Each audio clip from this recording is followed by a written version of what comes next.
बेटा ये जो भी कुछ हुआ है ना, आपको अगर ऐसा लगता है कि आपने ये जो स्टेप उठाया आपने बहुत अच्छा स्टेप उठाया, सोशल मीडिया पे बैठ के अपने पेरेंट्स की बुराई करो।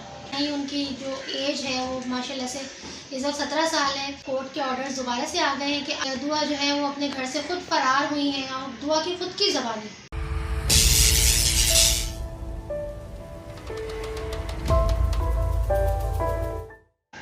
अस्सलाम वालेकुम गाइस, कैसे हैं आप सब? उम्मीद है सब खैरियत से होंगे और मैं भी अल्लाह पाक का एहसान है बिल्कुल ठीक ठाक हूँ।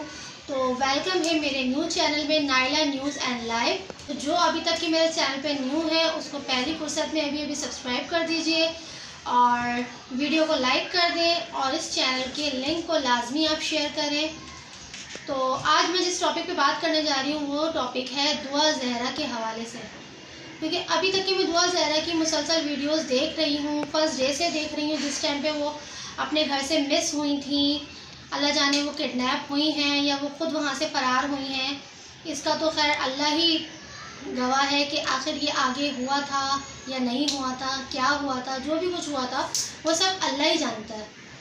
क्योंकि बहुत सारे यूट्यूबर्स ऐसे हैं जिनमें से कुछ ही ऐसा बोलते हैं कि दुआ जो है वो अपने घर से खुद फरार हुई हैं और दुआ की खुद की ज़बानी। मैं अपने घर से खुद ही रवाना हुई थी और टैक्सी ड्राइवर के साथ में वो रवाना हुई थी और 22,500 रुपये टैक्सी ड्राइवर ने वसूल किए थे उनको उस यूनिवर्सिटी तक पहुंचाने के लिए जहां पे ज़हीर की रिहाइश थी।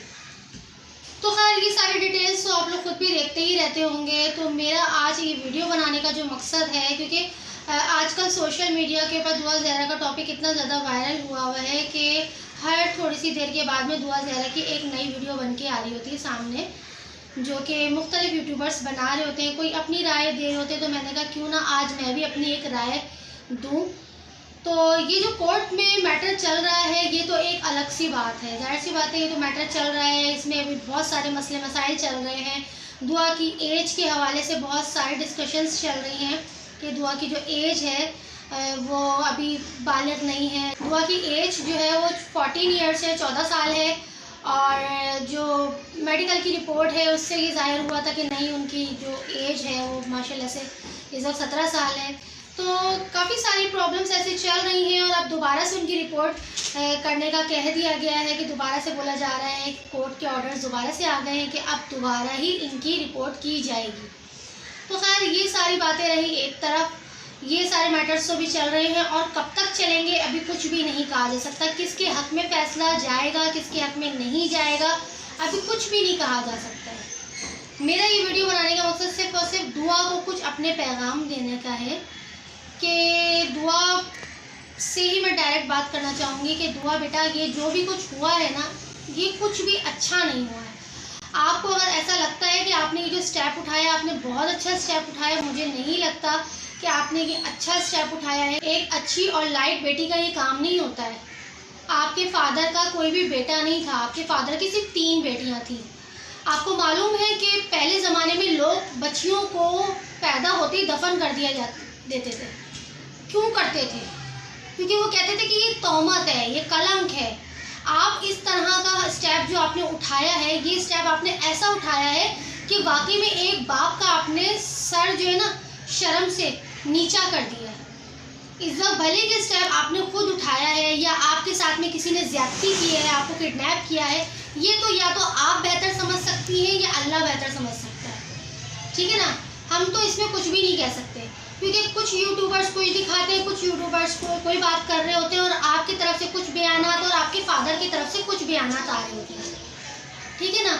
लेकिन अगर ये स्टेप वाकई में आपने खुद उठाया है तो मैं समझती हूँ कि आपका ये स्टेप बहुत गलत था। और आपने जो सिचुएशन की है ना, इस सिचुएशन से हर बाप के दिल से क्या इज्जत निकल रहा है, हर बाप की तरफ से यही दुआ निकल रही है कि ए अल्लाह हमारे घर भी बेटी पैदा ना हो, और अगर बेटी पैदा हो तो ऐसी बेटी पैदा ना हो जो अपने बाप को इतना ज़्यादा रुलाए, इतना परेशान करे। आप तो वहाँ बैठ गए, आपने 2 महीने में 2-4 ही वीडियोज़ बनाई हैं।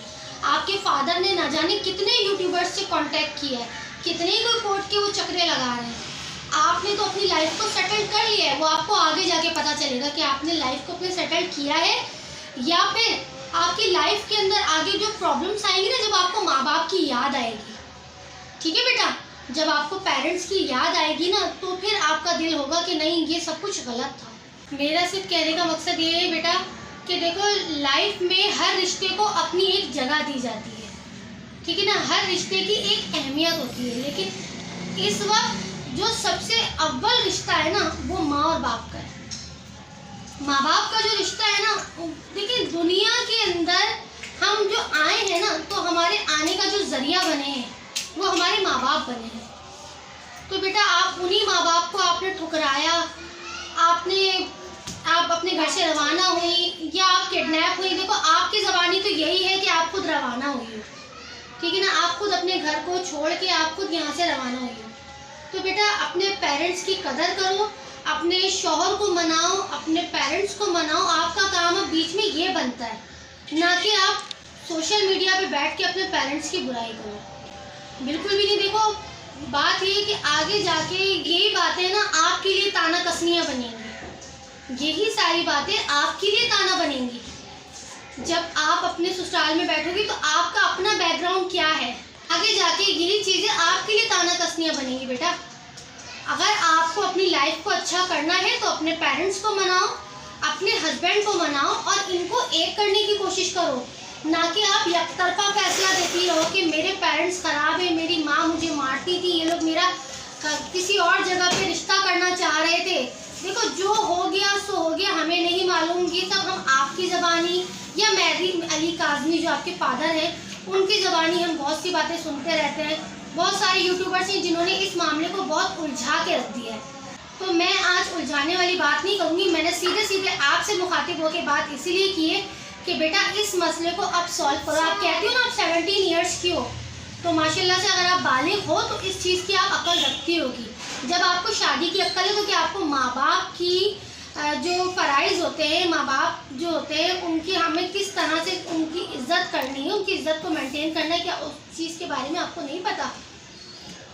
तो बेटा, अगर मालूम नहीं है तो मुझे अपनी बड़ी बहन समझो या मुझे अपनी आंटी समझो या कुछ भी समझो, लेकिन अपने पेरेंट्स की कदर करो और इस मामले को सुलझाने की कोशिश करो। ये मामला बहुत उलझता जा रहा है।